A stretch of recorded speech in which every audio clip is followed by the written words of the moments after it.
am Steve Chrevony. I've been a life coach for 24 years So, can you now. share any tips or techniques for developing personal accountability and taking ownership of one's life? And have to learn that there's no one to blame, really. It's a matter of doing the best that we can. So, like we all know, there are the four agreements by Don Rich. So, could you please explain those and tell how they relate to personal fulfillment? Four agreements are be impeccable with your word, assume nothing, take nothing personally, and always do your best.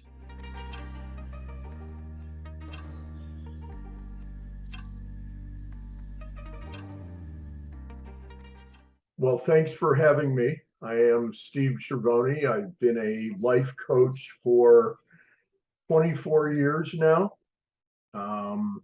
Father of two, melanoma survivor, played professional poker. I co-lead a retreat called Path to Spirit Warrior, and look forward to your questions. Great. So, can you tell us more about the Path to Spirit Warrior and how it helps people to understand their blueprints for life? Sure.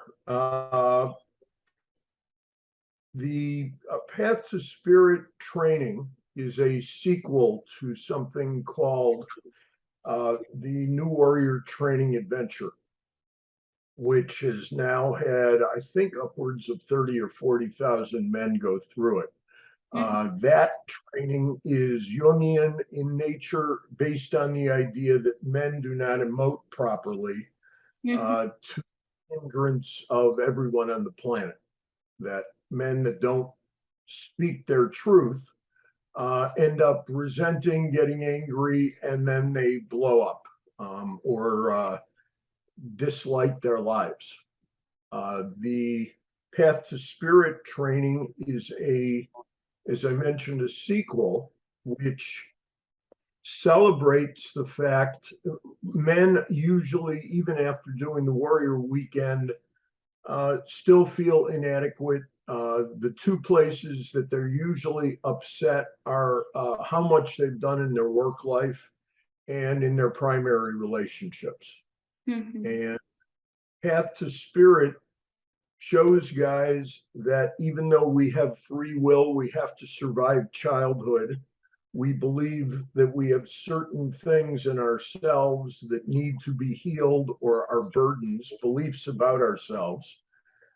And that if you've survived and made it to middle age or whatever age you happen to be doing that weekend in, it's a time to celebrate that you've made it. To whatever degree that your decisions have worked. The idea of spirit is you're born pure, you don't have anything hanging over you, and that the world unfolds as it should. It's a matter of accepting that. And Path to Spirit is based on the Imago principle of Harville Hendricks, who was Oprah Winfrey's favorite marital counselor, who wrote a book, Getting the Love We Want. The central piece of Path to Spirit is called Life Review. In which case, you go through from a childhood, looking at your parents' relationship and wanting to solve that as the need that we all have from the Imago principle. And then what decisions we made in our life based on the traumatic experiences that we've had. And from that perspective, normally guys learn to stop blaming themselves, that they kind of had tunnel vision, looking at themselves through a lens of what I've done wrong. And then they can see that the decisions they made, they almost had to make at the time that they did. So that there's a reworking of the story of our lives, and we can celebrate where we've gotten to, and we can be thankful for the people in our lives instead of blaming them. We're thrilled that they were there to the extent that they could be. So it's a very humanitarian Mhm. growth. Yeah, got it. That's an amazing. So, can you share any tips or techniques for developing personal accountability and taking ownership of one's life? Responsibility, we're all doing our best. Have to learn that there's no one to blame, Mhm. really. It's a matter of uh, doing the best that we can and just realizing that we will grow up along the way, Hmm. uh, can do better. And at the same time, we're responsible for the outcomes that we get. Yes. Not to beat yourself up about it is really the key. Yes, responsibility plays a major role to take one's ownership of life. We should be Mhm. responsible for our actions and for our consequences. Yeah. Right. Okay. So you are already, a cancer survivor. So how has your battle with cancer influenced your coaching and speaking, and what lessons have you learned from that experience? Uh, while I would never hope anybody would get cancer, it's not Mhm. fun. It's luckily for me, it hasn't been that painful except for the treatment in terms of recovering from surgery. It's taught me more about humility and that we all need help.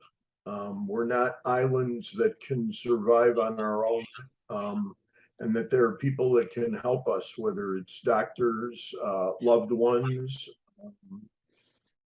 There are so many things that can add up to quality of life that one never thinks about when you're healthy, that when you're sick, you need. And it just gave me a totally different perspective on um, living one day at a time. It's been a miracle in just reframing.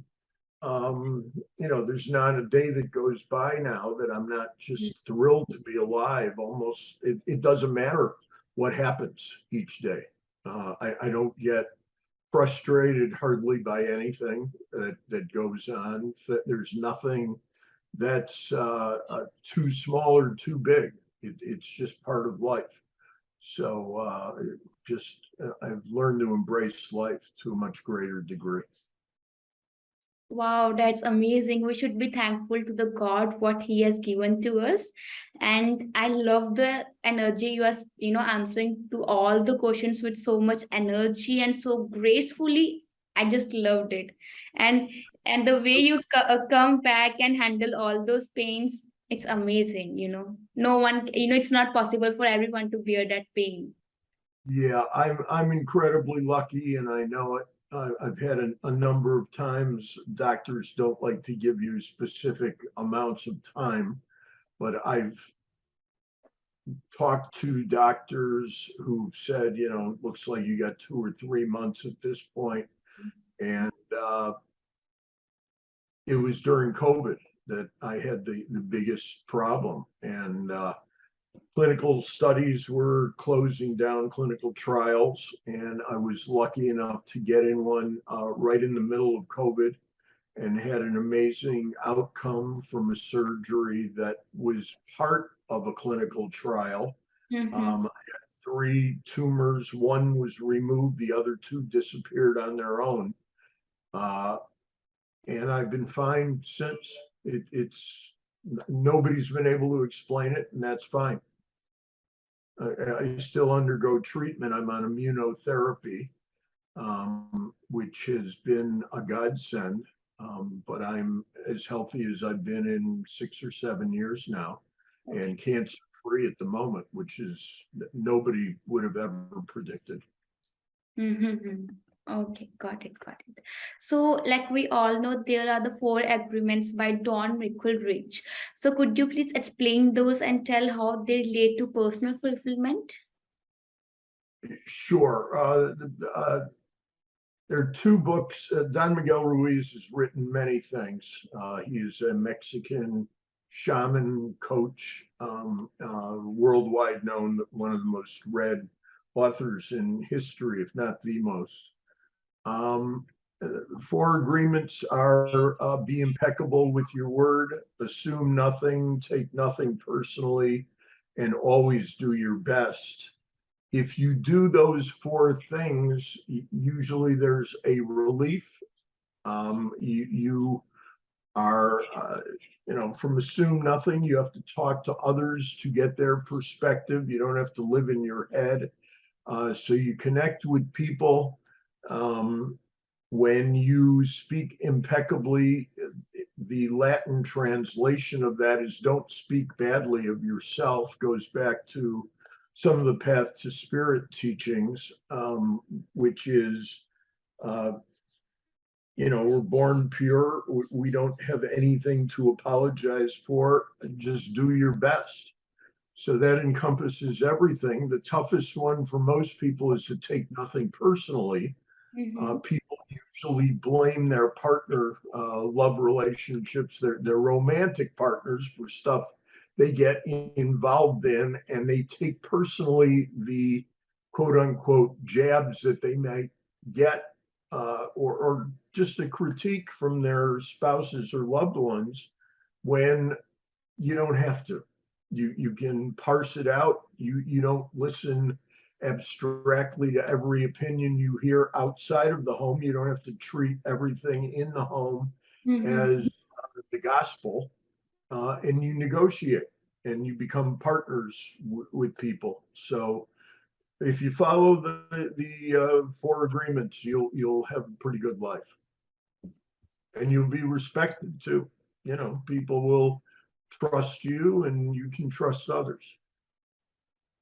Got it, got it. So you give coaching to couples also. So how do you approach the couples, and what are the some common issues that couple face in the relationship? Uh, a lot like what we've talked about, taking things personally always is a big issue, and how to realize that. One of the things I give a small talk during the Path to Spirit weekend about, when you go home from the weekend, you're a changed person, and you'll be meeting up with the person that probably wanted you to do the weekend, but they will be upset that you didn't spend the weekend with them. Okay, don't become angry at them. Don't make it about them. They're going to have their opinions. They're not going to necessarily change. But if you can appreciate that you picked them and they're with you rather than somebody else, then you can be happy about your original choice and have different tools to utilize. Other issues, of course, are infidelity, money, children, differences of opinion, difference of values. All of that to me is small stuff. If you love the person and you realize that they're doing their best, and you negotiate, be happy. Got it. Nowadays, we can see that couples are breaking the relationship quickly. Like they don't take the time. They just come to the conclusion. So, what are your views on this? Well, to tell you the truth, what I've learned, and I was married from 1984 to 93. So when I had my children, I remarried 26 years later. Did most of my coaching as a relationship coach through dating, whatever. What I learned from my personal experience and what other people go through, most people love outwardly easily. They don't internalize that other people love them as much as they love the people outside of them. So accepting love, accepting pleasure, accepting that somebody really does care for you is really hard for most people. It's not even some people, it's most people. have a hard time feeling loved and believing it. If you watch any of the reality shows, The Bachelor, Married at First Sight, the problem is not that everybody feels deeply and wants something. It's that when they get it, they don't know how to handle it. So one of the big things for me in coaching is teaching people why they pick the person they're with. Because a lot of time it's familiarity, it's the imago principle, where we pick a lab rat that fits a psychological script. Most of the people we pick, if they weren't attractive enough, we wouldn't be in any type of relationship. Once we're past that, what makes you attracted to one person more than another? And it's the psychological profile. And it's being able to realize that we're not creating something new, that we have to accept ourselves within the dynamic and not try to change the other person. Ruiz's other great book, The Mastery of Love, is all about that. Got it.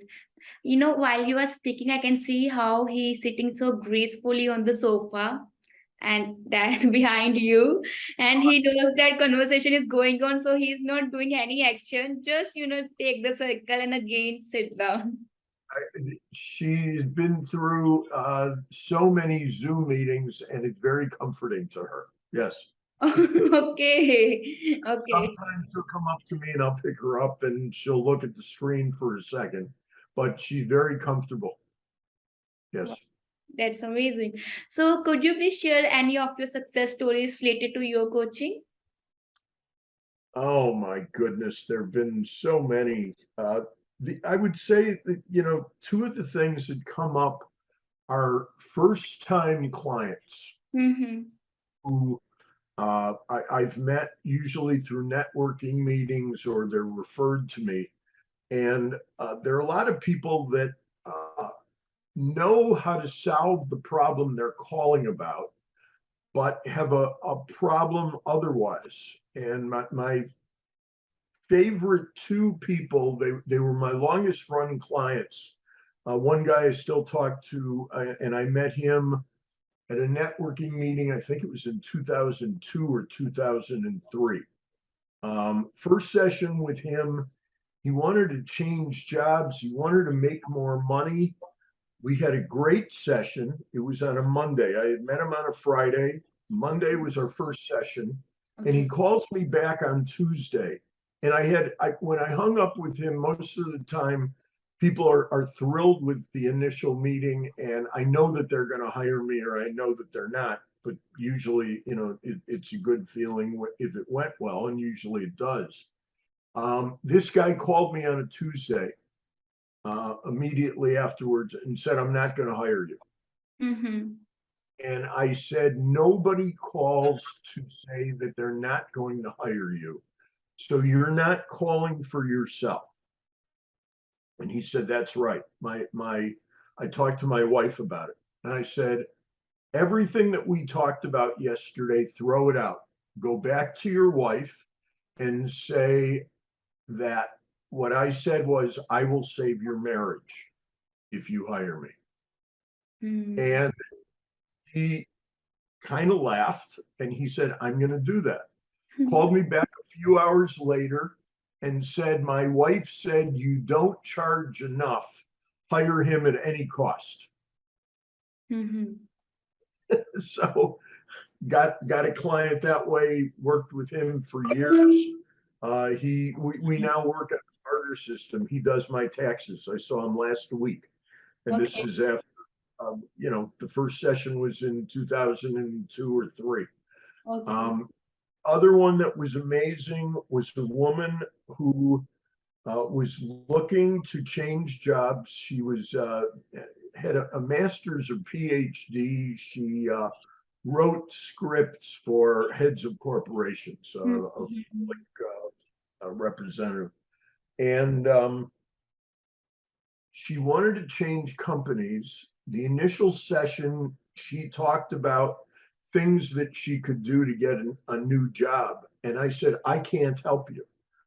and this is very early in my life coaching career. I said, you know far more about everything you said, and Mm-hmm. there's nothing you can add to it that is going to help you in terms of what you ask me. So I said, I'm going to take a leap of faith here, kind of off a cliff.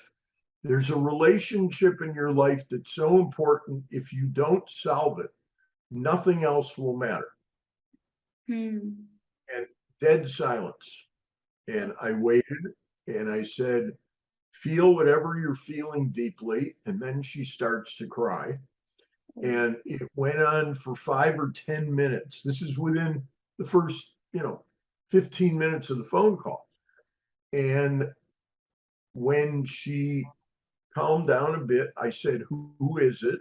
And when did it first become a problem? She said, I have one child, it's a daughter, and it's all about her. And it's been about how my husband and I have raised her differently, and it's not working well. Mm-hmm. She was a client for 14 years and worked out her relationship with her daughter, with her husband, was great.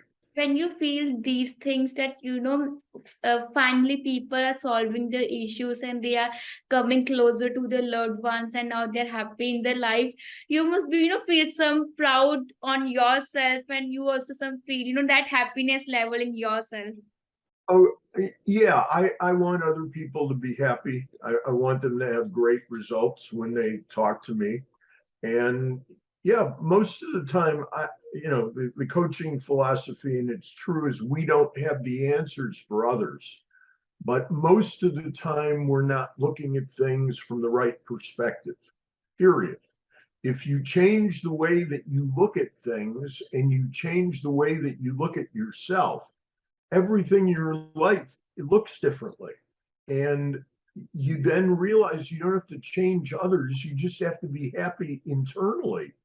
And then you can pick the relationships you want, the situations you're in, and the outcomes don't matter as much because life is not based on, it's not like a game where you either make a shot or get a hit as a baseball player. It's long term. And how do you live your life from a place of being better? So yeah, that's the most fun is having people learn to look at themselves and accept themselves and then change themselves if they want to, or just be more of themselves. Yes. So yeah, it's tremendously fulfilling. Got it. So how do you balance the need for self improvement with self acceptance and self love? Um,